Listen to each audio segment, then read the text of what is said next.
So the Cavs have a couple guys, Isaac Okoro, Caris LeVert, and Jarrett Allen as guys who could potentially be moved. I want to hear your thoughts down below. If you're a Cavs fan, hit that like, subscribe button. Down below in the description is the link to this article by Michael Scotto and HoopsHype, talking about all the top NBA trade candidates. We're going one by one through it. So rival NBA executives are monitoring Cavalier guard Donovan Mitchell's happiness in Cleveland. Mitchell is signed through the next season before a $37 million player option for the 25-26 season, which many around the league expect him to eventually decline, writes Michael Scotto. But Cleveland wants to sign Mitchell to a long-term deal down the road and has like no rush in making a move to trade him after they've got some offseason moves that seem to be working, with the addition of Max Strus and Georges Niang, giving them more shooting and spacing. Now, I think that's a good choice. They're doing the right things. They're playing it the slow game. They think that they can convince him, look around the NBA landscape, and at the last second, if they have to, they'll trade his ass.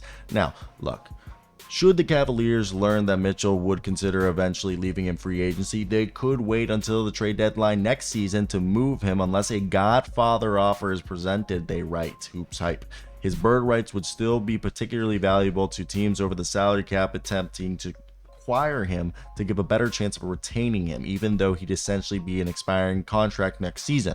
Obviously, a team that would be trading for him would want to or know that he would more than likely stay with them, and instead of taking a cheaper offer to go somewhere that he'd rather be, like New York would rather just trade for him up front and not have to worry about needing to trade or needing to outbid people. Now, should Mitchell become available on the trade market at any point, a bevy of teams, including the Knicks, will be among those heavily interested, but that's not what this video is about. We are talking about the man by the name of Jarrett Allen, and the other one by the name of Caris LeVert, and another one by Isaac Okoro. All three names have came up in trade chatter this season and last season. As players the Cavaliers want to keep, barring a trade that further moves the needle towards title contention for Cleveland.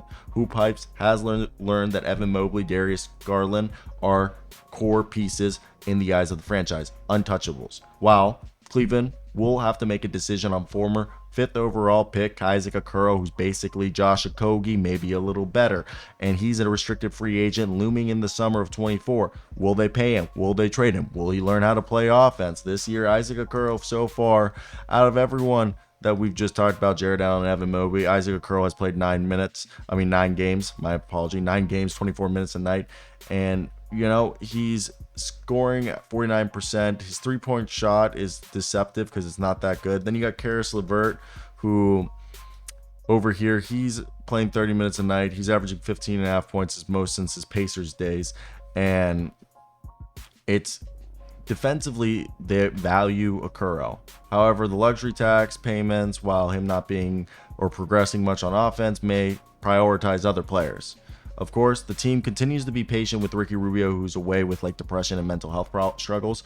And Craig Porter Jr., the man from Wichita State, the shocker, has become a key rotational player for the team and could become a candidate to have his two-way contract converted if he continues to play well with the opportunities. So it'll be interesting to see who they might target, as I think, you know, I think Isaac Okoro is the most likely, okay? But Jarrett Allen, the way you would trade Jarrett Allen is if you believe Evan Mobley is your future center and not your power forward, and that like you can't win with Jarrett Allen, or if there's like a cheaper option becomes available that you think would be an adequate like replacement. Like what if they offer you Jock Landale and Jason Tate for Jarrett Allen? Would you say no to that? I'm not saying that's a good deal for the Rockets. I'm just hypothetically just spitballing, but let me know your thoughts.